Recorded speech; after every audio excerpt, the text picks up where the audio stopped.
In this video, I would like to show you how to set up the electrical and gas and water systems in the pop-up camper. So to begin with, I will install a fuse.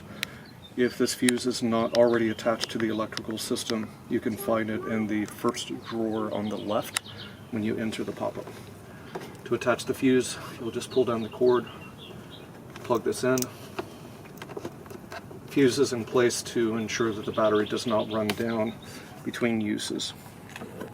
While you're up here, you should go ahead and turn on the gas supply. That will provide you with the gas needed for cooking as well as for using the propane refrigerator. As we make our way around the pop-up, you'll see various connections here.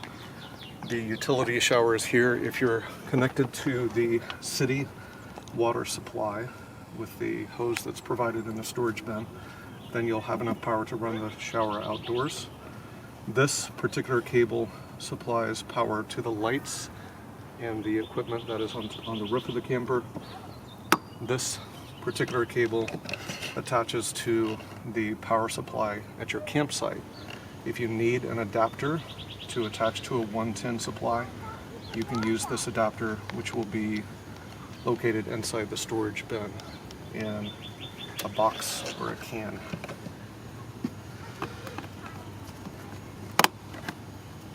Moving on around the pop-up, you'll see that there is a storage unit available here that's lockable. Here is access to the this provides access to the refrigerator, and inside this panel you'll turn the refrigerator on 12 volt or 120 volt, and you can also determine whether to use propane or electricity to operate the fridge. The propane igniter switch is here, and you can turn it on here and control the temperature at this location. If this is on for the propane, my understanding is that only the 12 volt will need to be on to run the fridge properly.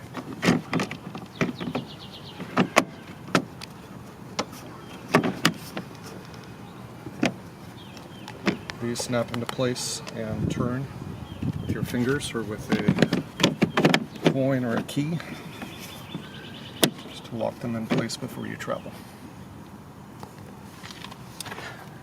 Going back just a step, you'll see the heater here. You should not need to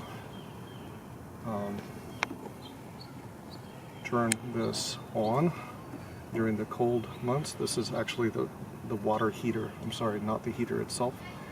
But the water heater pilot light will be adjusted there. You can turn it to the on position there. And this will be set up and ready for use by the time you rent the pop-up. Moving on around to the other side of the pop-up.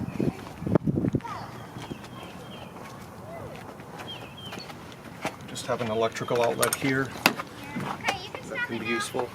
This is a drain for the sink.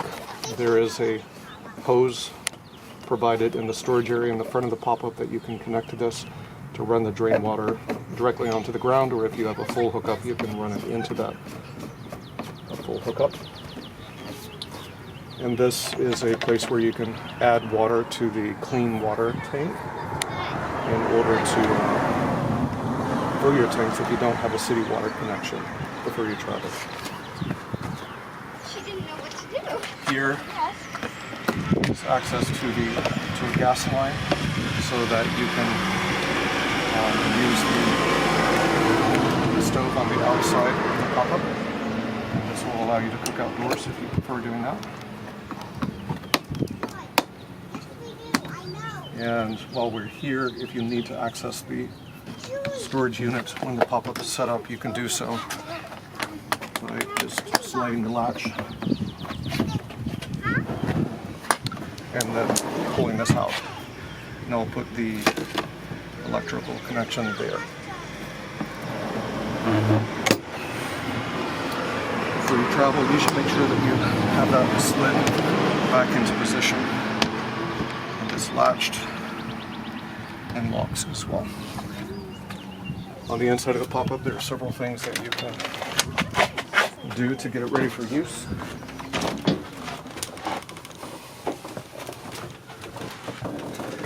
If you do not need air conditioning but would like to have a fan running to circulate air at night, this will open the vent after you unlock it, and then this will operate the fan, which does run for at least a while on the 12-volt battery supply.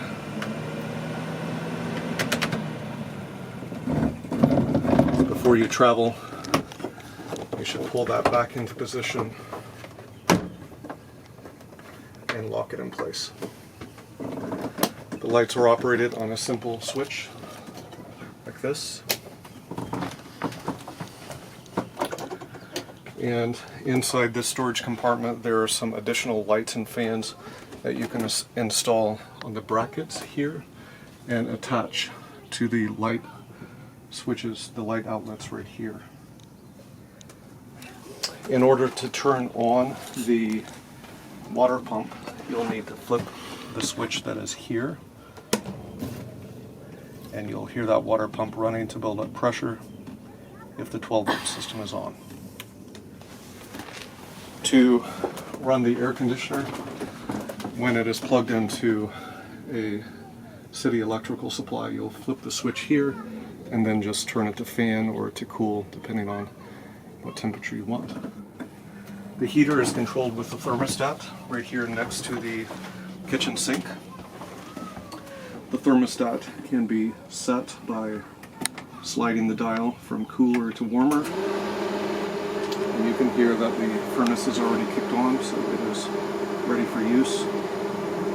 We have found that the furnace will kick off after a while. If that happens to you, you can just turn the thermostat off completely, wait a little while, and then turn it back on, and it will resume its warming. And I think that's all you need to know to get this set up and ready for use.